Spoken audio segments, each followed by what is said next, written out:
ഓർമ്മയ്ക്കായി ഭാഗം 78. എൻ്റെ കൊച്ചിന് വേണോ? അതുപോലെ അവളെ ചേർത്ത് പിടിച്ച് ആൽഫി ചോദിച്ചതും അയ്യോ എനിക്ക് വേണ്ട, ഞാൻ ചായ കുടിക്കാൻ പോവാം, ഇച്ചാൻ വരുന്നുണ്ടെങ്കിൽ വാ എന്ന് പറഞ്ഞ് വെപ്രാളത്തോടെ പുറത്തേക്ക് പോകുന്ന അമ്മുവിനെ കണ്ടതും ആൽഫിക്ക് ചിരി വന്നു. അവൻ വീണ്ടും ഫോണിലേക്ക് നോക്കി. എൻ്റെ ഈശോയെ, ആ കൊച്ചിൻ്റെ ജീവൻ ബാക്കി വെച്ചാൽ മതിയായിരുന്നു. അവൻ ഭ്രാന്തായിട്ടാണ് അവൻ പോയിരിക്കുന്നത്. ആ ഭ്രാന്തനെ എങ്ങനെ സഹിക്കാവോ എൻ്റെ അപ്പൂസ്? അതിന് ജീവൻ ബാക്കി വെച്ചേക്കണേ തമ്പുരാനെ. ആൽഫി പ്രാർത്ഥിക്കുന്നത് പോലെ മുകളിലേക്ക് നോക്കിക്കൊണ്ട് അമ്മു പോയ വാതിലിൻ്റെ അടുത്തേക്ക് നോക്കി. പിന്നെ ചിരിയോടെ അവൻ വാഷ്റൂമിലേക്ക് കയറി. ഇതേ സമയം അഗ്നി അവൻ്റെ പെണ്ണിൻ്റെ ചുണ്ടിൻ്റെ രുചി അറിയുകയായിരുന്നു.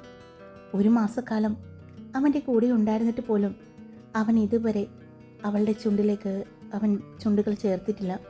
കവിളിലും നെറ്റിയിലും എല്ലാം ഉമ്മകൾ കൊടുക്കുമായിരുന്നെങ്കിലും ആദ്യമായിട്ടായിരുന്നു അവൻ്റെ പെണ്ണിൻ്റെ ചുണ്ടിൻ്റെ രുചി അവൻ അറിയുന്നത്.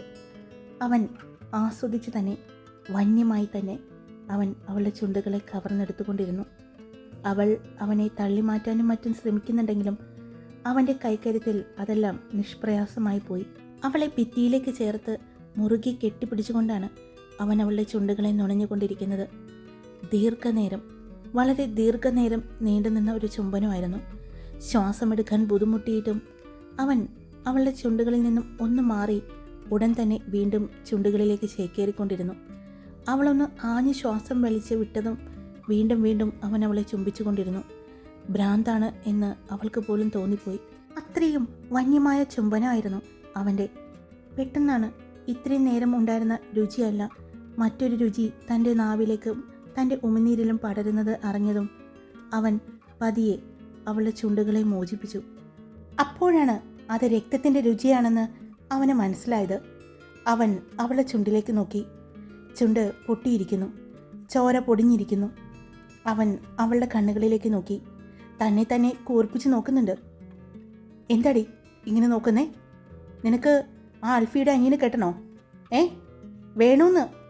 അപ്പോഴും ദേഷ്യം മാറിയിട്ടില്ല എന്ന് മനസ്സിലായതും അവൾ, അതെ, ഞാൻ ഇഷ്ടമുള്ളവരെ കെട്ടും. താൻ ആരത് ചോദിക്കാൻ? ഇത്രയും നാളും ഉണ്ടായിരുന്നില്ലല്ലോ എന്നോട് ചോദ്യം ചെയ്യാനൊന്നും. ഞാനിപ്പോൾ വേറെ കല്യാണം കഴിച്ചിരുന്നെങ്കിൽ നിങ്ങൾ അത്രയും പറയാനേ അവൾക്ക് പറ്റിയുള്ളൂ. അപ്പോഴേക്കും അവൻ വീണ്ടും അവളുടെ ചുണ്ടുകളിലേക്ക് ചുണ്ടുകൾ ചേർത്തിരുന്നു. അത് പക്ഷേ ചുംബനമായിരുന്നില്ല. അവളുടെ വായ്ക്കുള്ളിൽ നിന്നും അവളുടെ നാവിനെ കടിച്ച് വലിക്കുകയായിരുന്നു. വേദന കൊണ്ട് അവളുടെ കണ്ണുകൾ നിറഞ്ഞൊഴുകിയിട്ടും അവൻ വിടാതെ തന്നെ കടിച്ചു. പതിയെ അവളുടെ നാവിനെ മോചിപ്പിച്ചുകൊണ്ട് അവളുടെ ചുണ്ടിനെയും കടിച്ചു വലിച്ചാണ് അവൻ വിട്ടത്. എല്ലില്ലാത്ത നാവാണെന്ന് വെച്ച് എന്തും പറയാനുള്ള ധാരണയുണ്ടെങ്കിൽ വേണ്ട, വേണ്ട സുവർണ അഗ്നിദേവ്. തൻ്റെ മുന്നിൽ കണ്ണുകൾ നിറച്ചു നിൽക്കുന്ന പെണ്ണിനെ കണ്ടിട്ടും അവൻ അതേ ദേഷ്യത്തോടെ തന്നെ പറഞ്ഞു, ഞാൻ പറയും, എനിക്ക് തോന്നുന്നത് പറയും. എന്നെ ചോദ്യം ചെയ്യാൻ വരണ്ട. അവൾ പറഞ്ഞു. ഇതൊരു നടയ്ക്ക് ഇവള് സമ്മതിക്കില്ല. എത്ര കിട്ടിയിട്ടും പഠിക്കുന്നില്ലല്ലോ ഈ പെണ്ണ്. കരഞ്ഞുകൊണ്ട് തൻ്റെ മുന്നിൽ നിന്ന് പറയുന്ന അവളെ നോക്കി പിന്നെ തലയൊന്ന് തിരിച്ചുകൊണ്ട് അവൻ പറഞ്ഞു. മീശ പിരിച്ചുകൊണ്ട് അവൻ വീണ്ടും അവളെ ഒന്ന് നോക്കി. അപ്പോ നീ വീണ്ടും പറയും അല്ലേ? അഗ്നി ചോദിച്ചു. അവൾ കണ്ണുകൾ കൂർപ്പിച്ച് ചുണ്ടുകൾ കൂർപ്പിച്ച് അവനെ നോക്കുന്നുണ്ട്. കണ്ണുകളിൽ ദേഷ്യമാണെങ്കിലും അതിനിടയിൽ എവിടെയോ അവളുടെ സങ്കടവും ഉണ്ടെന്ന് അവന് തോന്നി. അവൻ അവളുടെ അടുത്തേക്ക് ചെന്നു. അവളുടെ അടുത്തേക്ക് ചേർന്ന് നിന്നു. അവളുടെ മാറിൻ്റെ മൃദുത്വം അവൻ്റെ നെഞ്ചിൽ അമർന്നു. ഇങ്ങോട്ട് തള്ളിക്കേറി വരുന്നത് എന്ന് ചോദിച്ചുകൊണ്ട് അവളുടെ കൈകൾ കൊണ്ട് അവൻ്റെ നെഞ്ചിൽ തടയാൻ നോക്കുന്നുണ്ട്. ഒരു ചെറു ചലനം പോലും ഇല്ലാതെ അവൾക്ക് മുന്നിൽ അവൻ നിന്നു. വൻമതിൽ പോലെ വന്ന് നിൽക്കാണ്. ഒന്ന് മാറുന്നുണ്ടോ നിങ്ങൾ? അവൾ ചോദിച്ചു. അതെ, ഞാൻ വൻമതിൽ തന്നെയാണ്, നിന്നെ ചുറ്റിപ്പറ്റി നിൽക്കുന്ന ഒരു വൻമതിൽ. അവൻ അവളുടെ കണ്ണുകളിലേക്ക് തന്നെ നോക്കി പറഞ്ഞു. ചുണ്ടിൽ നിന്നും ചോര പൊടിഞ്ഞിറങ്ങുന്നു. അവളുടെ ചോര പൊടിഞ്ഞു നിൽക്കുന്ന ആ ചുണ്ടിലേക്ക് നോക്കിക്കൊണ്ട് അവൻ അവളുടെ കണ്ണുകളിലേക്ക് നോക്കി. അവളുടെ കണ്ണുകളിലേക്ക് അവൻ കണ്ണുകൾ കോർത്തുകൊണ്ട് തന്നെ അവളുടെ ചുണ്ടിലേക്ക് അവൻ ചുണ്ടടുപ്പിച്ചുകൊണ്ട് ആ രക്തത്തുള്ളിയെ അവൻ നുണഞ്ഞെടുത്തു. പെട്ടെന്നായതുകൊണ്ട് അവൾ കണ്ണുകൾ ചിമ്മി അടച്ചു. പെട്ടെന്ന് തന്നെ അവൻ അവളിൽ നിന്നും മാറുകയും ചെയ്തു. നിങ്ങൾക്ക് ഇത് തന്നെയാണോ പണി? അവൾ അല്പം ദേഷ്യത്തിൽ ചോദിച്ചതും അതെ, എനിക്ക് ഇപ്പോൾ ഇത് തന്നെയാ പണി. ഇനി അങ്ങോട്ടും ഇത് തന്നെയാ പണി. ഇത്രയും നാളും ഞാൻ ഈ പണിക്കൊന്നും പോയിട്ടില്ല. നിനക്ക് വേണ്ടി കാത്തിരിക്കുകയായിരുന്നു ഈ പണിയൊന്നും തുടങ്ങി വെക്കാൻ. ഇനി ഇത് കണ്ടിന്യൂ ചെയ്യാൻ തന്നെയാണ് എൻ്റെ പരിപാടി. ഭിത്തിയിലേക്ക് ചേർന്ന് നിൽക്കുന്ന അവളുടെ ഇരുവശവും കൈകൾ കുത്തിക്കൊണ്ട് അവൻ പറഞ്ഞു. അപ്പോഴും കൂർപ്പിച്ചുള്ള ഒരു നോട്ടമാണ് പെണ്ണിൻ്റെ. എന്താടി ഇങ്ങനെ നോക്കുന്നത്? അല്ല, എവിടെ എൻ്റെ നീലക്കണ്ണ്? എൻ്റെ മുന്നിൽ അതിങ്ങനെ ഒളിപ്പിച്ച് വെക്കരുതെന്ന് ഞാൻ പറഞ്ഞിട്ടില്ല നിന്നോട്? അഗ്നി ചോദിച്ചതും അത് അത് അത് പറയാൻ അത്രയും പറഞ്ഞതും പെണ്ണ് നിർത്തി. നേരത്തെ കാര്യം ഓർമ്മ വന്നതും അവൾ വേഗം തന്നെ ചുണ്ട് പൊതിഞ്ഞു പിടിച്ചു. എന്താ, ബാക്കി കൂടി പറയേ, കേൾക്കട്ടെ.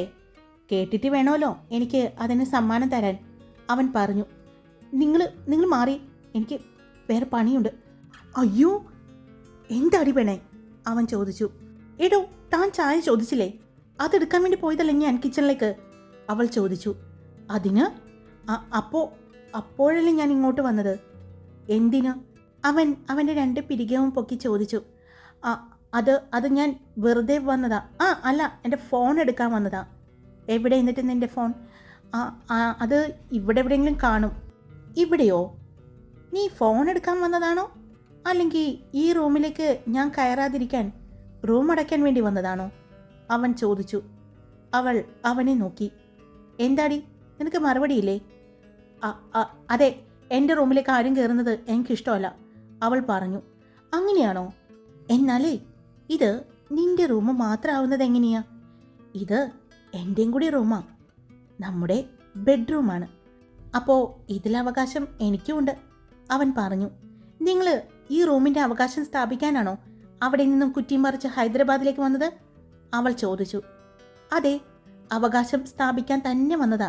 അത് ഈ റൂമിന് മാത്രമല്ല, ഈ എൻ്റെ മുന്നിൽ നിൽക്കുന്ന സുബർണ സുബ്രഹ്മണ്യത്തിൻ്റെ മനസ്സിനും ശരീരത്തിനും, ദേ ഈ താലിക്കും അവകാശം സ്ഥാപിക്കാൻ വേണ്ടി വന്നതാണ് ഞാൻ. നിന്നിൽ മറ്റൊരാൾക്കും അവകാശം ഇല്ല എന്ന് നിന്നെ ബോധിപ്പിക്കാനായിട്ട് വന്നതാണ് ഞാൻ, അവൻ പറഞ്ഞുകൊണ്ട് അവളിലേക്ക് വീണ്ടും ചേർന്നു. ഇത് എന്നെ കൊല്ലുമോ നിങ്ങൾ, അവൾ ചോദിച്ചു. ഇല്ല, അത്ര പെട്ടെന്ന് ഞാൻ നിന്നെ കൊല്ലില്ല.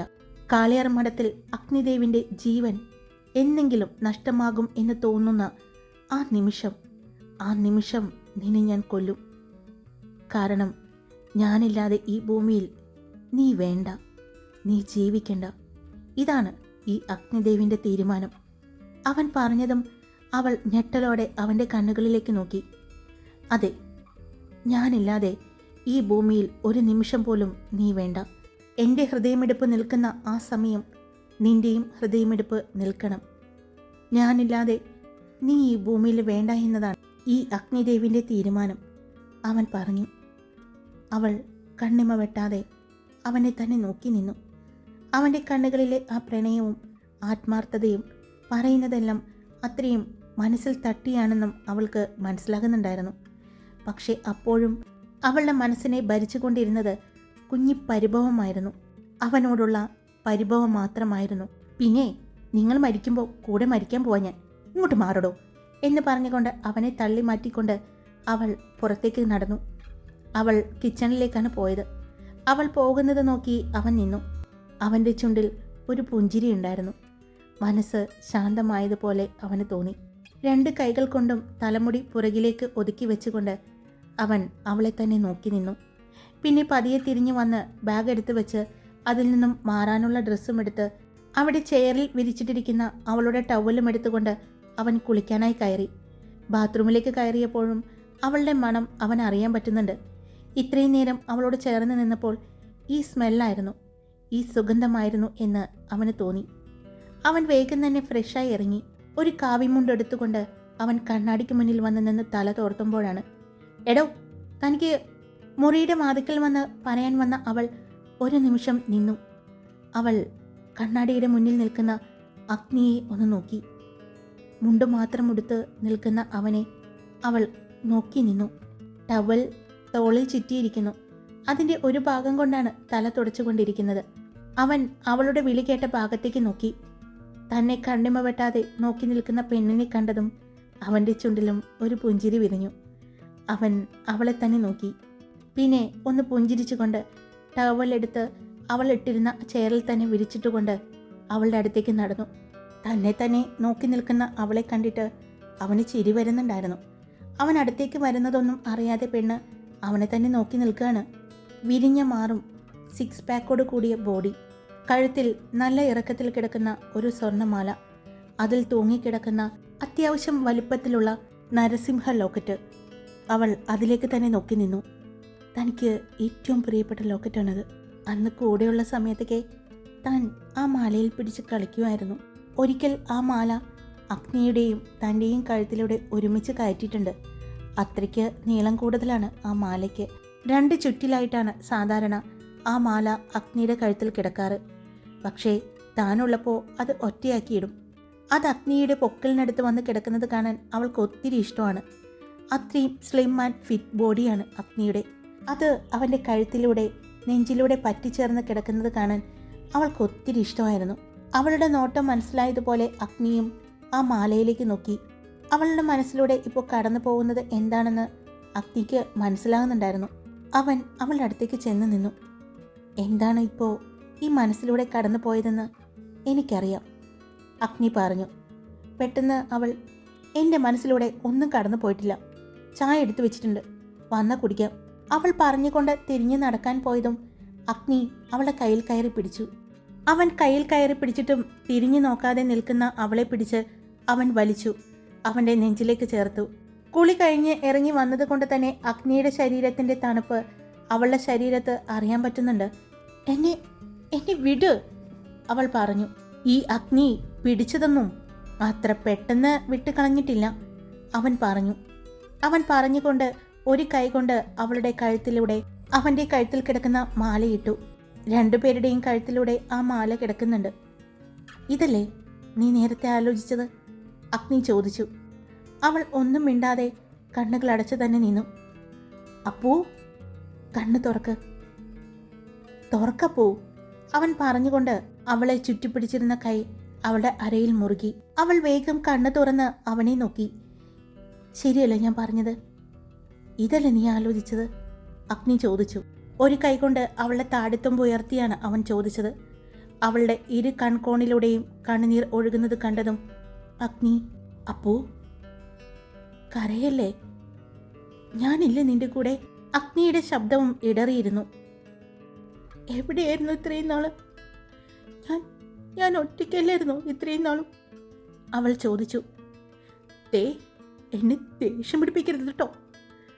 ഡബിൾ റോള് കളിച്ചിട്ട് പറയുന്ന കേട്ടില്ലേ ഒറ്റയ്ക്കാണെന്ന്? ഞാൻ അലഞ്ഞു നടക്കുകയായിരുന്നു നിന്നെ അന്വേഷിച്ച്. എന്നിട്ട് അവസാനം കണ്ടുപിടിച്ചപ്പോൾ അവൾ പറയാ ഞാൻ ആൽഫ്രഡ് സാമുവൽ നരിക്കുന്നേലിൻ്റെ പെണ്ണാണെന്ന്. അവനില്ലാതെ ജീവിക്കാൻ പറ്റില്ല എന്ന്, എല്ലാ അർത്ഥത്തിലും അവൻ്റെ പെണ്ണായി മാറിക്കഴിഞ്ഞെന്ന് എന്നെ മുഖത്ത് നോക്കി പറഞ്ഞപ്പോൾ നീയാണെന്ന് കരുതി തകർന്നു പോയതാ ഈ അഗ്നി. എൻ്റെ പ്രണയം സത്യമായതുകൊണ്ടോ എന്തോ ദേവിയായിട്ട് എൻ്റെ മുന്നിൽ കൊണ്ടുവന്ന് കാണിച്ചു തന്നതാ അന്ന് അമ്പലത്തിൽ വെച്ച്. ഇല്ലെങ്കിൽ ഒരു പക്ഷെ ഞാൻ ഭ്രാന്ത് പിടിച്ച് നടന്നേനെ. അത്രയും തകർന്നു പോയിരുന്നു അന്ന് ഞാൻ. പിന്നെ ആൽഫി പറഞ്ഞപ്പോഴാ സമാധാനമായത്, എൻ്റെ മനസ്സ് നിറഞ്ഞത്, ജീവൻ തിരിച്ചു കിട്ടിയത് പെണ്ണെ. അവൻ ഒന്നുകൂടി അവളുടെ അടുത്തേക്ക് ചേർന്ന് നിന്നുകൊണ്ട് അവളുടെ കണ്ണുകളിലേക്ക് നോക്കി തന്നെ പറഞ്ഞു. നീ ഇല്ലാതെ അഗ്നിദേവിന് പറ്റില്ല എന്ന് ഇനി എങ്ങനെയാണ് ഞാൻ നിന്നെ അറിയിക്കേണ്ടത്? എങ്ങനെയാണ് ഞാൻ തെളിയിക്കേണ്ടത്? നീ പറഞ്ഞോളൂ, അതുപോലെ ഞാൻ ചെയ്യാം. അതിന് അവൻ അത്രയും പറഞ്ഞപ്പോഴേക്കും അഗ്നിയുടെ ഫോൺ റിങ് ചെയ്തു. അവൻ ബെഡിൽ കിടന്ന ഫോണിലേക്ക് നോക്കി. അവളും ആ ഫോണിലേക്ക് നോക്കി. അവൻ ഫോൺ എടുക്കാൻ വേണ്ടി നടക്കാൻ പോയതും അവൾ അവൻ്റെ കൈ വിടിയിക്കാൻ നോക്കി. എന്നാൽ അവളുടെ കൈ വിടാതെ തന്നെ ചെന്ന് അഗ്നി ഫോൺ എടുത്തു. ഫോണിൽ ആൽഫിയുടെ വീഡിയോ കോൾ ആണെന്ന് കണ്ടതും അഗ്നി പുഞ്ചിരിയോടെ അവളെ ചേർത്ത് പിടിച്ചുകൊണ്ട് തന്നെ ആ കോൾ അറ്റൻഡ് ചെയ്തു. എന്താടാ ഇത്, കഴിഞ്ഞില്ലേ? നഗ്നമായ നെഞ്ചിലേക്ക് അവളെ ചേർത്ത് പിടിച്ചു നിൽക്കുന്ന അഗ്നിയെ കണ്ടതും നിങ്ങൾ എന്തെടുക്കായിരുന്നു അവിടെ? ആൽഫി അതിശയത്തോട് ചോദിച്ചു. അവൻ്റെ ചോദ്യത്തിൻ്റെ അർത്ഥം മനസ്സിലായതും അഗ്നി ചിരിച്ചുകൊണ്ട്, ഏയ് ഒന്നുമില്ലടാ, അത്രയ്ക്കൊന്നും ആയില്ല, അവിടേക്കൊന്നും ഞങ്ങൾ ഇതുവരെ എത്തിയിട്ടില്ല, അല്ലേടി പെണ്ണേ? അവൻ പറഞ്ഞതും അവൾ അവനെ തള്ളിക്കൊണ്ട് അവിടെ നിന്നും ഓടിപ്പോയി. അവൾ പോകുന്നത് നോക്കി നിന്ന അഗ്നി, എടാ ഞാനൊരു കാര്യം പറഞ്ഞേക്കാം, ആദ്യത്തെ ട്രോഫി എനിക്ക് വേണം, അത് കഴിഞ്ഞിട്ട് നീ വാങ്ങിയാൽ മതി, കേട്ടല്ലോ, ആൽഫി പറഞ്ഞു. ആദ്യം അത് മനസ്സിലായില്ലെങ്കിലും അഗ്നി ചിരിച്ചുകൊണ്ട്, അതെങ്ങനെ ശരിയാവും, ആദ്യം വിവാഹം കഴിഞ്ഞതേ ഞങ്ങളുടെയാ, അഗ്നി പറഞ്ഞു. എന്നിട്ട് എന്താ കാര്യം, ഒരു മാസം അവൾ അവിടെ ഉണ്ടായിട്ട് കണ്ണെഴുതി കൊടുത്ത് പൊട്ട് തൊടിയിച്ചു കൊടുത്ത് കുഞ്ഞിക്കൊച്ചിനെ പോലെ കൊണ്ടു നടക്കലായിരുന്നോ? അല്ലാതെ ആ ഒരു മാസം നീ അവളെ ഭാര്യയായിട്ട് കണ്ടിട്ടുണ്ടോടാ? ആൽഫി ചോദിച്ചു. അത് ശരിയാ. അല്ല, നീ ഇതെങ്ങോട്ടാ പോകുന്നത്? വീഡിയോ കോളിലൂടെ ആൽഫി ഷർട്ടിൻ്റെ കൈ മടക്കിക്കൊണ്ട് മുറ്റത്തേക്ക് ഇറങ്ങുന്നത് കണ്ടതും അഗ്നി ചോദിച്ചു. ഞാൻ വീട്ടിലേക്ക് പോകുന്നു. എനിക്കിവിടെ രാത്രി മാത്രമേ സന്ദർശനമുള്ളൂ. പകല് കൂടുതലും ഞാൻ അവിടെയായിരിക്കും, ആൽഫി ചിരിച്ചുകൊണ്ട് പറഞ്ഞു. ഒന്ന് പോടാ അവിടുന്ന്. എടാ, എന്തായി കല്യാണൊരുക്കങ്ങൾ? തകൃതിയായിട്ട് നടക്കുന്നുണ്ട്. ഇന്ന് എന്തൊക്കെയോ ഫംഗ്ഷൻ വെച്ചിട്ടുണ്ട്, നാളെയും ഉണ്ട്, മറ്റന്നായല്ലേ കല്യാണം. എന്തായാലും ഞാനൊന്ന് പോയി നോക്കട്ടെ. എൻ്റെ നരിക്കുന്നിൽ തറവാട് അവിടെ തന്നെ ഉണ്ടോയെന്ന് നോക്കണം. വന്നിരിക്കുന്ന മുതലുകൾ അപ്പാടെ വിഴുങ്ങുന്ന ഇനമാണ്, ആൽഫി പറഞ്ഞു. എനിക്കറിയാം, നിന്റെ കൊച്ചപ്പച്ചനെ കുറിച്ചൊക്കെ ഞാൻ അന്വേഷിച്ചിട്ടുണ്ട്, അഗ്നി പറഞ്ഞു. അല്ല, അവിടെ എന്തായി, കോംപ്രമൈസ് ആയോ? പെണ്ണെടുക്കുന്നുണ്ടോ നിന്റെ അടുത്തേക്ക്? ആൽഫി ചോദിച്ചു. എവിടെന്ന്? അതൊരു ഗുണ്ടുമുളകാടാ, നല്ല എരിവും മണവുമൊക്കെ ഉള്ള ഒരു പ്രത്യേക ഗുണ്ടുമുളക്. അതിനടുപ്പിക്കണമെങ്കിൽ ഞാൻ വെള്ളം കുടിക്കും, അഗ്നി പറഞ്ഞു. കുഴപ്പമില്ലടാ, ആ ഗുണ്ടുമുളകൊന്ന് കടിച്ചിട്ട് ആ എരിവിൽ നീ നന്നായിട്ട് വെള്ളം കുടിച്ചോ. അതിനുള്ള അവകാശവും അധികാരവും സാറ് നേരത്തെ വാങ്ങിയിട്ടുണ്ടല്ലോ, ഇനി ഒന്നും നോക്കാനില്ല, ആൽഫി പറഞ്ഞു. അത് പറഞ്ഞപ്പോഴാ ഞാൻ ഒരു കാര്യം ഓർത്തത്. എടാ, അമ്മു എന്നോട് കഴിഞ്ഞ ദിവസം ഒരു കാര്യം പറഞ്ഞു. നീ അറിഞ്ഞു കാണുമല്ലോ എൻ്റെയും അമ്മുവിൻ്റെയും വിവാഹം നടക്കാൻ പോകുന്ന കാര്യം. അന്ന് നിങ്ങളുടെയും വിവാഹം നടത്തിയാലോ എന്ന് അമ്മു എന്നോട് ചോദിച്ചു. നല്ല കാര്യമാണെന്ന് എനിക്ക് തോന്നി. അവർ രണ്ടുപേരും ട്വിൻസ് ആണെന്ന് എൻ്റെ വീട്ടിലുള്ളവർക്ക് മാത്രമേ അറിയൂ, ബാക്കി ആർക്കും അറിയില്ല. അപ്പോൾ അവരുടെ ഒരു ആഗ്രഹമായിരുന്നു രണ്ടുപേരുടെയും കല്യാണം ഒരുമിച്ച് ഒരുപോലെ വസ്ത്രങ്ങളണിഞ്ഞ് നടത്തണമെന്ന്. എന്താ നിന്റെ അഭിപ്രായം? നമുക്ക് അതൊന്ന് സാധിച്ചു കൊടുത്താലോ? ആൽഫി ചോദിച്ചു. എനിക്ക് 100 വട്ടം സമ്മതം. എൻ്റെ പെണ്ണിന് അങ്ങനെ ഒരു ആഗ്രഹം ഉണ്ടെങ്കിൽ അത് തന്നെ ആദ്യം സാധിച്ചു കൊടുക്കാം, അല്ലേടാ ആൽഫി? അല്ലാതെ പിന്നെ. അപ്പോൾ നിനക്ക് സമ്മതാണെങ്കിൽ അത് ഞാൻ അറേഞ്ച് ചെയ്തോട്ടെ? ആൽഫി ചോദിച്ചു. ഉറപ്പായിട്ടും അറേഞ്ച് ചെയ്തോ. എന്നാ ഒരു കാര്യം ചെയ്യാം, നിന്റെ വീട്ടിലെ കല്യാണം കഴിഞ്ഞ് പിറ്റേ ദിവസം ഇവിടെ നിന്നും വരാതിരിക്കുകയല്ലേ എൻ്റെ പെണ്ണ്? ഞാനും കൂടെ അങ്ങോട്ട് എത്തട്ടെ, എന്നിട്ട് നമുക്ക് കാര്യങ്ങളെല്ലാം തീരുമാനിക്കാം. എന്തു പറയുന്നു? അഗ്നി ചോദിച്ചു. ആ, എന്നാ അത് മതി. പിന്നെ ഇങ്ങോട്ട് പോരുന്നതിന് മുമ്പ് ആ പെണ്ണിൻ്റെ പിണക്കം മാറ്റി അവളെ കുപ്പിയിലാക്കിയിട്ട് വേണം ഇങ്ങോട്ട് വരാൻ, അല്ലാതെ ഇങ്ങോട്ട് വന്നിട്ട് ഒരു കാര്യവുമില്ല. ഇവിടെ വന്നിട്ട് അവളുടെ പിണക്കം മാറ്റാൻ നോക്കിയാൽ നടക്കില്ല കേട്ടോ. അതുകൊണ്ട് ഈ ഗോൾഡൻ ചാൻസ് മിസ്സാക്കേണ്ട. എന്ന് വെച്ച് ഓവറാക്കണ്ട, അതിന് കുറച്ച് ജീവനെങ്കിലും ബാക്കി വെച്ചിരിക്കണം. നിന്റെ ആ പ്രകടനം കണ്ടിട്ട് എൻ്റെ പെങ്കൊച്ച് ഇതുവരെ എൻ്റെ അടുത്തേക്ക് വന്നിട്ടില്ല. ഇനി അതിനെ എങ്ങനെയാണാവോ ഞാൻ എൻ്റെ അടുത്തേക്ക് വരുത്തേണ്ടതെന്ന് ആലോചിച്ചിരിക്കുക, ആൽഫി തിരിഞ്ഞ് മനയിലേക്ക് നോക്കിക്കൊണ്ട് പറഞ്ഞു. അവൻ ഡ്രൈവിംഗ് സീറ്റിലേക്ക് കയറി. അത് കേട്ട് അഗ്നി പൊട്ടിച്ചിരിച്ചു. ഹായ്, എല്ലാവരും സുഖമായിട്ടിരിക്കുന്നോ? ഞാൻ സുഖമായിട്ടിരിക്കുന്നു. അഗ്നിയെയും അപ്പുവിനെയും ഒരുവിധം ഞാൻ അടുപ്പിച്ചിട്ടുണ്ട്. ഇനി അവർ കൂടി ഒന്നും സെറ്റായില്ല, കഥ മുന്നോട്ട് പോകും. പെട്ടെന്ന് പിണക്കം പറ്റിയാൽ അതത്ര ശരിയാവെന്ന് തോന്നിയില്ല, അതുകൊണ്ടാട്ടോ 2 ഭാഗങ്ങളിലാക്കിയത്. അപ്പോൾ സ്റ്റോറി ഇഷ്ടപ്പെട്ട ലൈക്ക് ചെയ്യുക, ഹൈപ്പ് ചെയ്യുക, നിങ്ങളുടെ അഭിപ്രായങ്ങൾ കമൻറ്റ് ചെയ്യുക. സബ്സ്ക്രൈബ് ചെയ്യാതെ കേൾക്കുന്നവരുണ്ടെങ്കിൽ സബ്സ്ക്രൈബ് ചെയ്ത് സപ്പോർട്ട് ചെയ്യുക. Love you all. It's me Karthika.